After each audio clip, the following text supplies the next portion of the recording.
Magandang araw po mga kababayan. Welcome po sa Pinila Kalakbayan. Pagsasaluhan po natin ngayon ay ensaladang talbos ng kamote. Naway safe po ang lahat. Meron din po tayong giant, pritong tilapia at manggat bagoong. Di ba? Tara, samahan po man ninyo akong bagyang mag-prepare sa mukbang po. Paki-fast forward na lang po.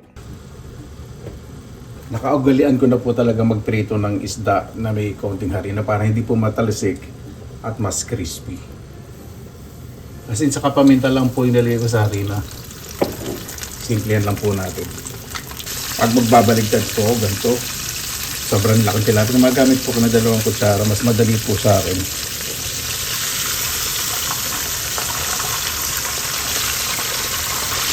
Diba? Balik-baligtarin ko lang po yun hanggang sa maging golden brown. Sa ating ensaladang talbos ng kamote, yan po yung pinalaki ko. Kaanin ko na po lahat kasi pag alis ko, hindi ko na po masikaso ko. Diba? Para-paraan lang. Yan po yung, ano po yung laman ng kamote.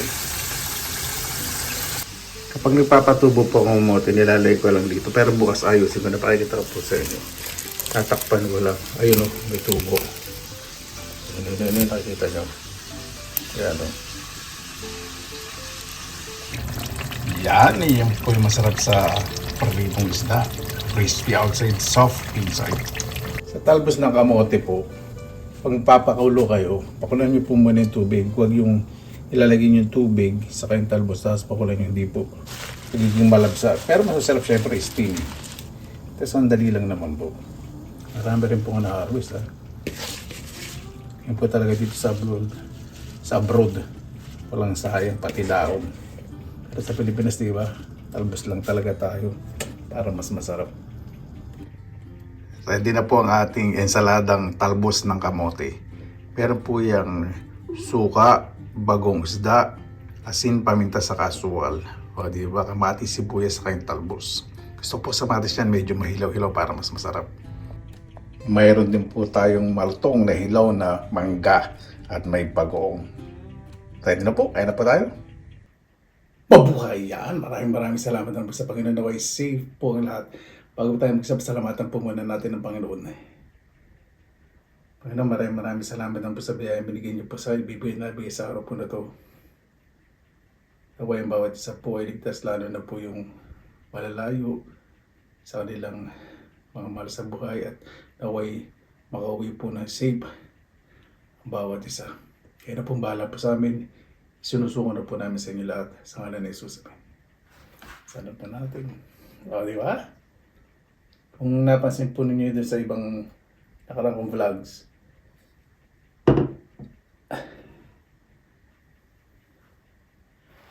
yung talbos ng kamote po doon sa working space ko po. Tabi-tabi yan po yun. Yun na po kasi siyempre masigas at end of this weekend, nasa Pilipinas ako. Salamat po sa Panginoon.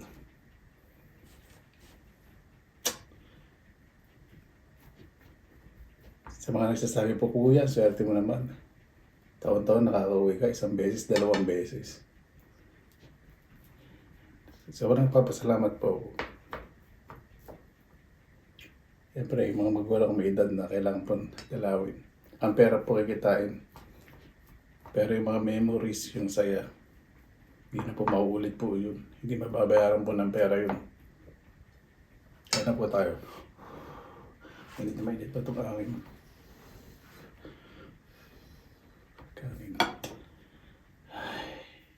Pag-uwi ko sa Pilipinas na ako. Ito ang hanapin ko. Talbos, yung kangkong, yung mga gulay, ay nako, seafoods. Prutas.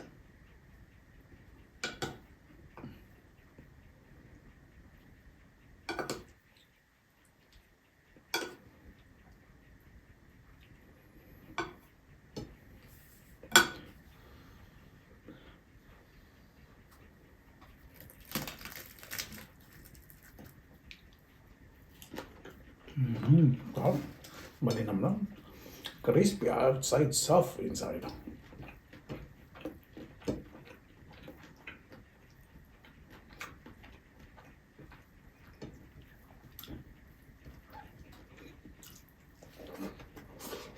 Yung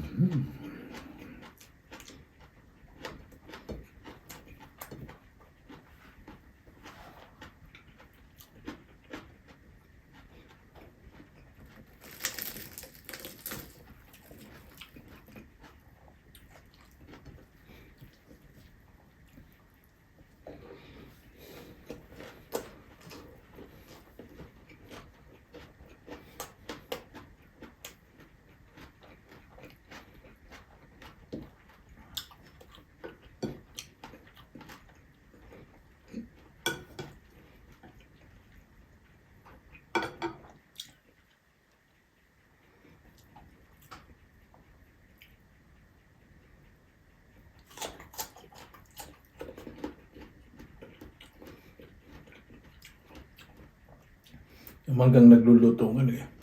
Dumadating na po rin.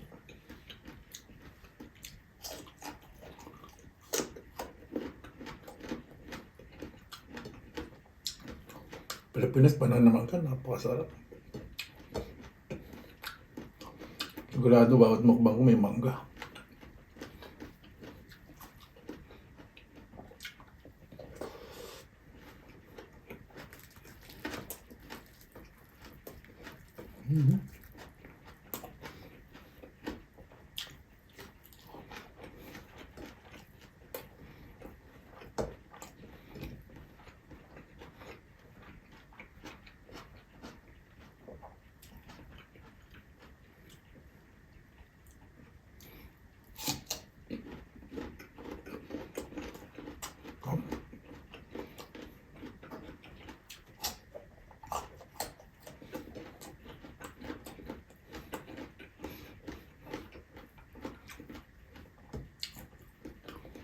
Pagpapalapit na po ang pag-uwi, parang patagal ng patagal. Ibig sabihin, ang pagtulog nyo, hirap matulog, kakaisip.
Oh,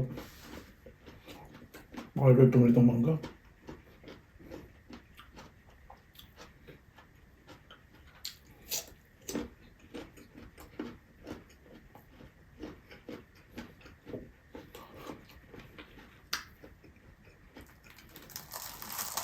So, tuntian. Nandito yung luto.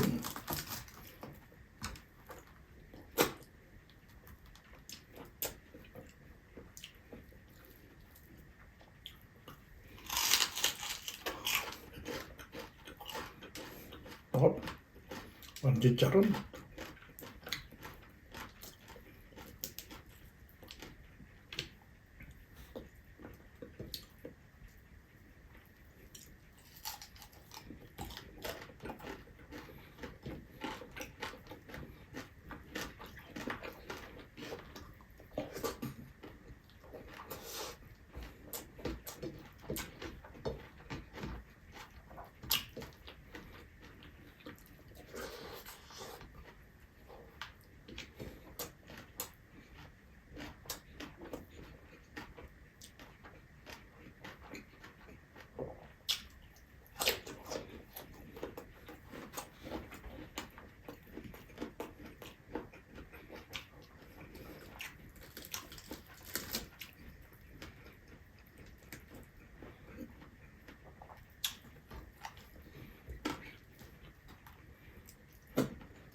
Kapag ganitong ulam, lalo na panahon ngayon swimming, ako, panalo.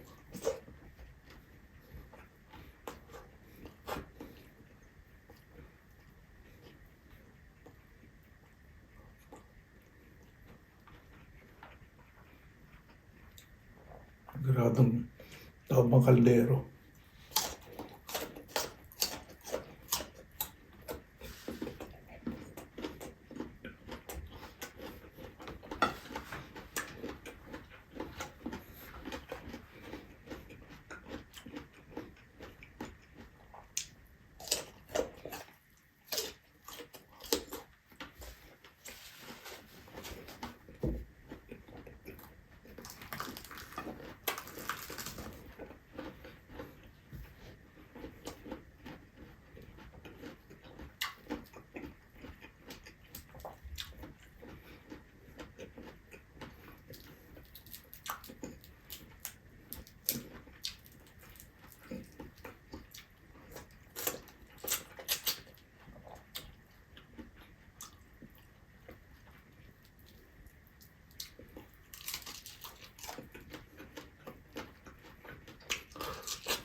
Ito pong saging na to kahit medyo green pa yung balat, napakatamis na loob. Hindi ko po alam kung anong variety po ito. Mostly galing po itong Costa Rica eh.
Paano ba bago tayo magtapos? Excuse me.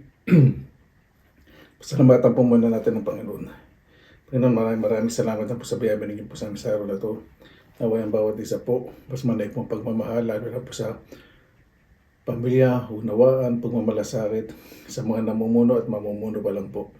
Kayo na po ang bahala po sa amin. Isinusuko na po namin sa inyo lahat sa ngalan ni Jesus. Amen. Paano po, maraming salamat na po sa inyong oras dahil sa pinilakalakbay. Basta lagi po tayong positive vibes, good vibes. God bless, ingat po lagi, magandang araw. Laban!